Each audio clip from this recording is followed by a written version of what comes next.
KPBS has partnered with StoryCorps for the One Small Step program. We invite you to sign up to have a conversation with a person that may have different views, so you may talk, not about politics, but to understand each other better. Sign up at kpbs.org/onesmallstep. Good morning, I'm Lawrence K. Jackson. It's Wednesday, March 4th. San Diego nonprofits are ready to help people impacted by the partial government shutdown. More on that next, but first, the headlines.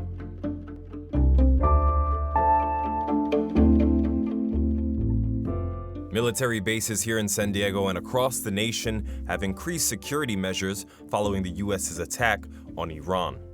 It has caused traffic delays near base entrances due to enhanced ID checks and access restrictions. Naval Base Coronado warned motorists of potential delays at the base's entry points. Coronado's Naval Air Station North Island ports 3 aircraft carriers, including the USS Abraham Lincoln. The Lincoln is one of 2 carriers conducting strikes on Iran. Another impact of the U.S. attack on Iran is rising gas prices and the possibility inflation could continue to rise. Economists are saying a key component to all of this centers around just how long the conflict will last, and if shipping routes remain in operation. That includes the Strait of Hormuz, which ships roughly 1/5 of the world's oil and natural gas. For us here in San Diego County, the average price for a gallon of self-serve regular gasoline rose to its highest amount since December 1st. That's according to figures from AAA and the Oil Price Information Service.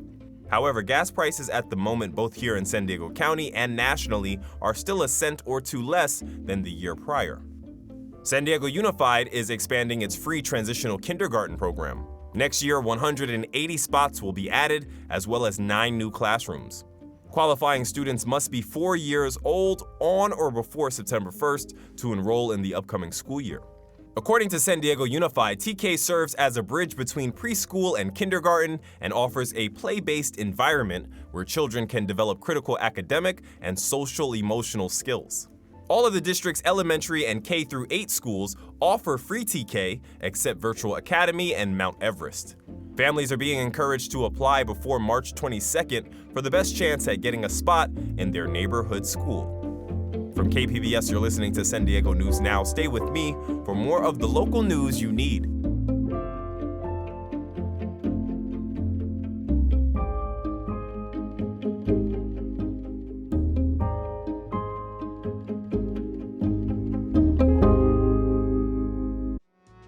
San Diego County is known for being one of America's most expensive regions.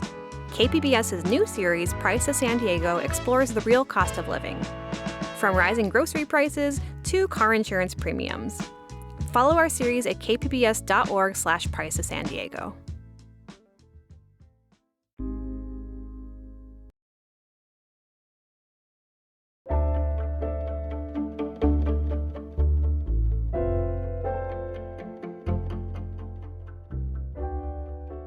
A coalition of San Diego nonprofits has organized to help members of the Coast Guard and anyone in the Homeland Security Department during this partial government shutdown.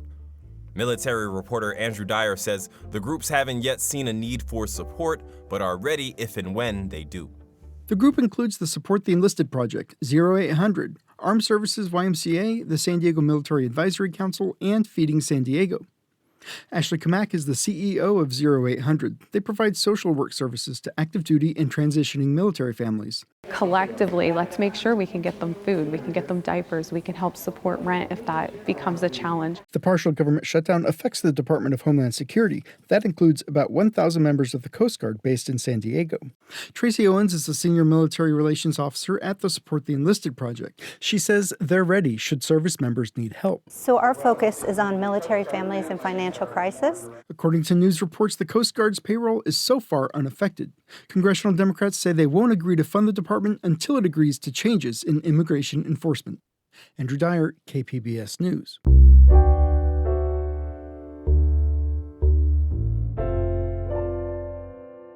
California Senator Alex Padilla questioned Homeland Security Secretary Kristi Noem at a congressional oversight hearing yesterday. Reporter Katie Hyson says Padilla pressed for access to detention facilities. 32 people died in immigration and customs enforcement custody last year, the most since 2004. 8 more died in the first 7 weeks of this year. California Senator Alex Padilla confronted DHS Secretary Kristi Noem with these numbers at the hearing.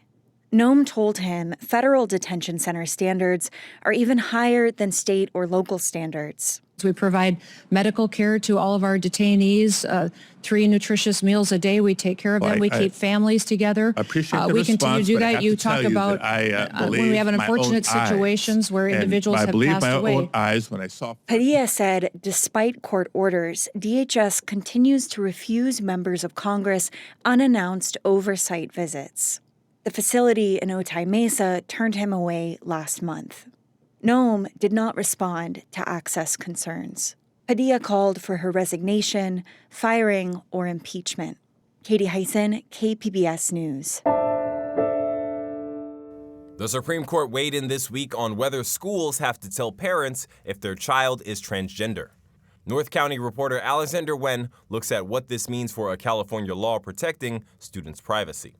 The ruling stems from a case filed by 2 Escondido teachers. They claim their district policy preventing them from disclosing their students' gender identity infringes on their First Amendment rights. Some parents also joined in that lawsuit. In December, a San Diego federal judge sided with the parents and teachers. The Ninth Circuit Court of Appeals paused the decision. The plaintiffs filed an emergency application with the Supreme Court seeking to reinstate the lower court's decision. On Monday, a majority of the justices agreed and lifted the injunctions for the parents, but not the teachers. Assemblymember Chris Ward says that is causing confusion over a law he wrote called the Safety Act. It bars school districts from requiring teachers to notify parents if their students choose to go by a new pronoun at school. He believes it remains in effect, but obviously, we're deeply concerned about what this conservative supermajority on the Supreme Court is doing generally for national policies, but also specific to these threats on the LGBTQ community. The Supreme Court's decision did not weigh the merits of the case, which is still under review at the Ninth Circuit.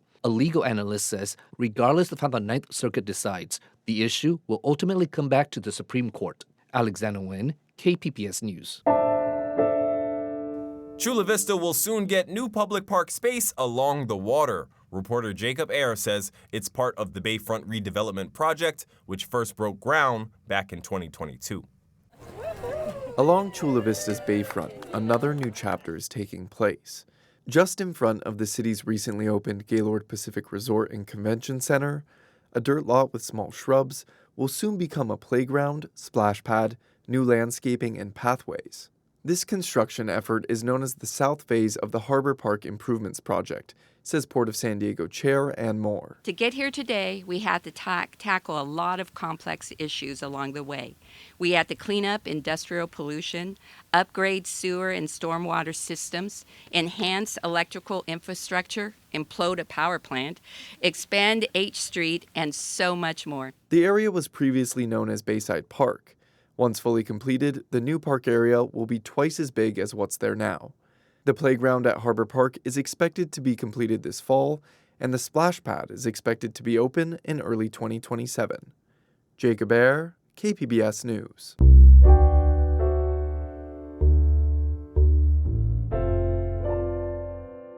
Making movies is a labor of love for many independent production companies. In Baja, California, one is making its mark on Mexican cinema. Video journalist Matthew Bowler was on set for the latest production. Hollywood productions have fallen 36% over the past 5 years, according to the nonprofit Film LA. While the industry in California may be contracting again this year, Mexico is trying to entice productions with tax incentives and other programs. Last week, Selma Hayek joined President Sheinbaum to announce a series of new incentives meant to attract productions to Mexico. Nadie puede competir con nosotros. She says, nobody can compete with us. With this support, we're unmatched. There's no other country in the world that has this level of diversity. While Hollywood may return to Mexico at some point, Mexican filmmakers aren't waiting around. That's it. This is the set of La Herencia, or The Inheritance. It tells the story of a wealthy patriarch who learns of his long-lost daughter from the ghost of his wife. Thick with drama and intrigue, this story is one of many produced by Baja California filmmaker Emilio Montiel. He didn't always make movies. Si yo trabajaba en construcción. He says he used to work in construction, doing things like laying carpets. Montiel's movies are not in theaters, they are not expensive productions, and they are not big-budget action films. But they are watched by millions. He says, unfortunately, we earn little, and there aren't those resources. That's why I make these kinds of movies, cheap ones. But I try the best I can. Montiel has 34 movies, each with over 1 million views. They aren't short either. Each runs about 90 minutes, and his most popular has been seen more than 5 million times. You throw money at somebody, they should be able to make something awesome. But when you can do it on a shoestring, and you're speaking, you're communicating something to people out there who feel it, that is cool, right? That is cool. That's Rory Pendergast. By day, he's a personal injury lawyer in San Diego. On the weekends, he's one of Montiel's actors. He's played a lawyer in many of Montiel's novellas, but last time he got to be an American in a Mexican prison in the movie Presidio Infernal, or Prison Hell. Oye, yo soy ingeniero. Podemos hacer un túnel. In 2022, the global economic advisory firm Oxford Economics reported that the Mexican film industry contributed 228 billion pesos to the economy. At the current exchange rate, that's over $13 billion. If someone offered Montiel big money to make his movies, he would take it. Montiel says he'd like to make different movies for theaters or television networks in the United States or Netflix or Latin American cinema, but he doesn't have the money. But until then, he'll keep telling stories millions love. Correct. In Playas de Rosarito, Matthew Bowler, KPBS News. KPBS's Port of Entry podcast has more on Emilio Montiel's story. Also, a correction to yesterday's show, Representative Scott Peters' district does not include Marine Corps Air Station Miramar. Miramar is in the district of Representative Sarah Jacobs. That's it for the podcast today. As always, you can find more San Diego news online at kpbs.org. I'm Lawrence K. Jackson. Thanks for listening, and have a great day.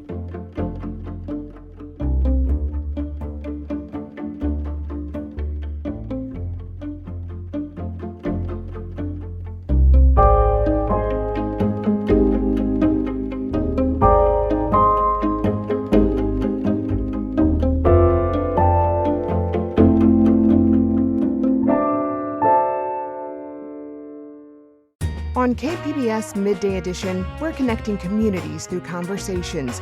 You'll hear truth around the leading issues and the leading controversies with historical context, along with perspectives that keep you informed, inspired, and make you think.